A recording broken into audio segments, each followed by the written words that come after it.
तो उस तरह शुरू हुआ। इजाज़त मांगी अम्मा अब्बा से।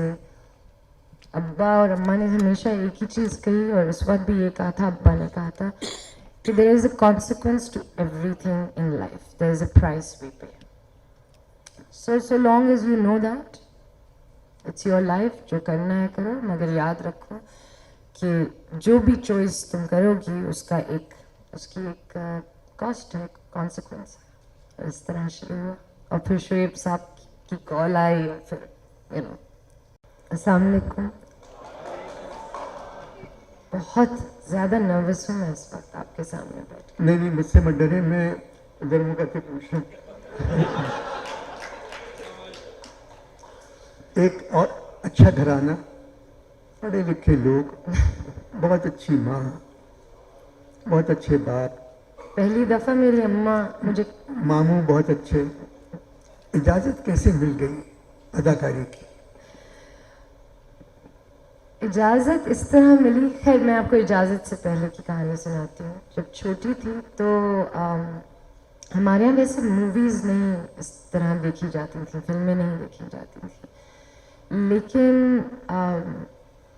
गाने, थोड़ी बहुत शायरी, अम्मा को बहुत शौक़ था कि वो इधर से उधर टहलते हुए गाती थी, जाने वो कैसे लोग थे जिनके, पता नहीं वो इसलिए गाती थी क्योंकि उनको लगता था कि ये मेरे लिए लिखा है, या उनको शौक था गाने का, ये मैं नहीं कह सकती। उनकी शक्ल बहुत अच्छी थी कौकब की, अभी भी बहुत ये अच्छी रही है। सामने बैठी। जी बैठी हुई है। और कौकब मेरे लिए मेरी बेटी की तरह ही है। जब मायरा पैदा हुई थी तो मैं हॉस्पिटल पे था जहाँ ये पैदा हुई थी, उनके बाप के साथ। तो ऐसी चीज़ें देखी थी, सुनी थी। और मुझे ये याद है कि एक फिल्म हम VCR पे लेके आए थे, जो कि जब मैं देख रही थी तो उसी वक्त मैंने जब वो एक्ट्रेस थी, थोड़ा सा डांस था और वो खूबसूरत लग रही थी, एंड आई वाज लाइक ये मुझे ये करना है। और आई थिंक यूं करना है या वो कर रही थी? वो जो कर रही थी, वो जो कर रही थी वो करना है। और अम्मा को जाके शायद कहा भी कि ये मुझे ये करना है। और फिर एक चीज़ हो गई कि मैं हमेशा अपनी कज़न्स के साथ कहती थी कि मैं एक्ट्रेस बनूंगी, मैं एक्ट्रेस बनूंगी, मैं ये बनूंगी।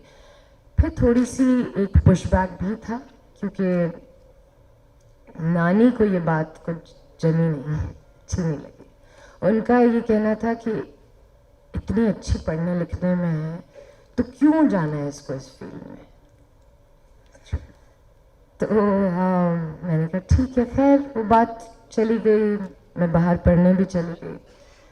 वापस आई तो कुछ ऐसा हुआ कि गज़नफ़र साहब, सब जानते हैं गज़नफ़र अली, पता नहीं आप लोग जानते हैं या नहीं, लेकिन उस वक्त इंडस म्यूज़िक MTV होता था, और उन्होंने मुझे देख लिया, उन्होंने कहा तुम VJ बन जाओ। मैंने कहा मुझे VJ नहीं बनना, मुझे मूवीज़ में काम करना है। उन्होंने कहा यहाँ तो कोई मूवीज़ बनती ही नहीं है, तो तुम ये कर लो। तो उस तरह शुरू हुआ। इजाज़त मांगी अम्मा अब्बा से। अब्बा और अम्मा ने हमेशा एक ही चीज़ कही, और उस वक्त भी ये कहा था, अब्बा ने कहा था कि there is a consequence to everything in life, there is a price we pay. So long as you know that it's your life, जो करना है करो, मगर याद रखो कि जो भी चॉइस तुम करोगी उसकी एक कॉस्ट है, कॉन्सिक्वेंस है। इस तरह शुरू हुआ, और फिर शुएब साहब की कॉल आई, और फिर तो शुएब साहब की कॉल किस लिए आई थी? शुएब साहब की कॉल इस तरह आई थी कि उन्होंने मुझे टीवी पे देखा और वो बना रहे थे बोल, और उन्होंने एक मैसेज भेजा कि प्लीज़ कॉल शुएब मंसूर। पता नहीं शुएब मंसूर मुझे क्यों करेंगे, हालांकि दिल में खुशी थी, और बहुत खुशी थी कि अगर ये हैं शुएब मंसूर तो ऑब्वियसली शायद फिल्म के लिए कॉल कर रहे हैं।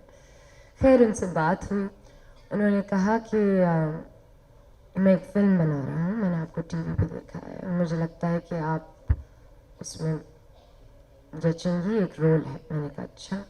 उन्होंने कहा तो आप करना चाहती हैं? मैंने कहा मैं करना तो चाहती हूँ लेकिन अम्मा अब्बा से इजाज़त लेनी पड़ेगी। मैंने कहा अच्छा ठीक, चलें ठीक है, और कुछ?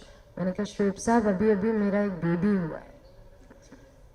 तो उन्होंने कहा हाँ तो मैंने कहा मतलब कि तुम बता देती कि मैं बोल पढ़वा चुकी हूँ।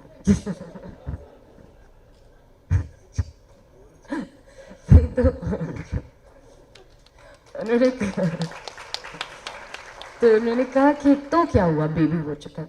मैंने कहा मतलब अभी हुआ है, मतलब एक्चुअली अजलान मेरे हाथ में था, मेरी गोद में था और शायद 1 महीना भी नहीं हुआ होगा। तो उन्होंने कहा तो क्या होता है, तुम्हें पता है कि हमारे ज़माने में तो बच्चे सट पे हुआ करते थे। हाँ, वो जब डायरेक्ट बुशरा उस जमाने में वो डायरेक्टर बदमाश होते थे। शोएब शरीफ आदमी। तो खैर वो बुशरा अंसारी साहब और सारी उन एक्ट्रेसेस की बात कर रहे थे जो उस वक्त जिनके बच्चे भी होते थे, वो स्कूल उठाने जाते थे, ड्रॉप करने जाते थे, खाना पकाते थे, फिर वापस पीटीवी के सेट पे आते थे। ये पूरा मुझे उन्होंने समझाया। मैंने कहा हाँ ऐसा ही होना चाहिए। खैर फिर इजाज़त मिल गई। फिर मैं, अम्मा, अब्बा और अजलान चारों के चारों लाहौर गए बोल की शूट के लिए। पैसे मिले बोल के। अच्छा, अगला सवाल, क्योंकि इस शौक के लिए एक आमदनी का जरिया होता है, सही, उसका जब तक मुआवजा हासिल ना हो तो फिर काम करके मज़ा नहीं आता। अब बाज़ बहुत अच्छा काम है तो बगैर मुआवजे के काम है, बिल्कुल दिल लगा अगर है इसमें तो ठीक है। आपका स्क्रिप्ट पढ़ते हैं आप पहले अदाकारी करने जी, से? बिल्कुल। सीधा हाथ उठाए करिए। तो कई प्लेस मैंने आपके देखे जिसमें आपने स्क्रिप्ट नहीं पढ़ा है, अब मैं चाहूंगी कि क्योंकि उन स्क्रिप्ट प्लेस के अगर पढ़ा नाम हुआ ले होता लें। है तो डायलॉग याद होता है, हाँ, जी, मकालमा याद होता है अगर स्क्रिप्ट पढ़ा हुआ हो तो। कई जगह आप मुस्कुराहट के साथ काम लेके वो जुमला नहीं बोलती। मुझे लगता है कि अगर स्क्रिप्ट अच्छा होता है, डायलॉग अच्छा होता है, तो फिर तो बहुत आसानी से याद हो जाता है। सही कह रही।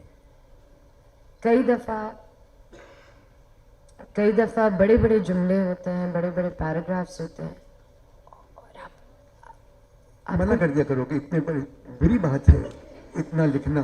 है ना? एक वो डायलॉग के लिए दो मतलब 50 सेकंड या 1 मिनट ज़्यादा नहीं होना चाहिए।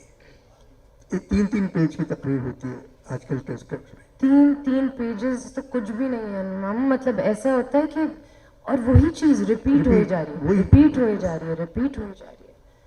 और कुछ ऐसी चीज़ें वो तो कांस्टेंट रिपीट पे चलती हैं। तुमने आज मुझे मेरी औकात याद दिला दी। ये हर फिल्म में है, और मियाँ बीवी ये हर से भी- ड्रामे में है। ये तो हर ड्रामे में जी। यही है।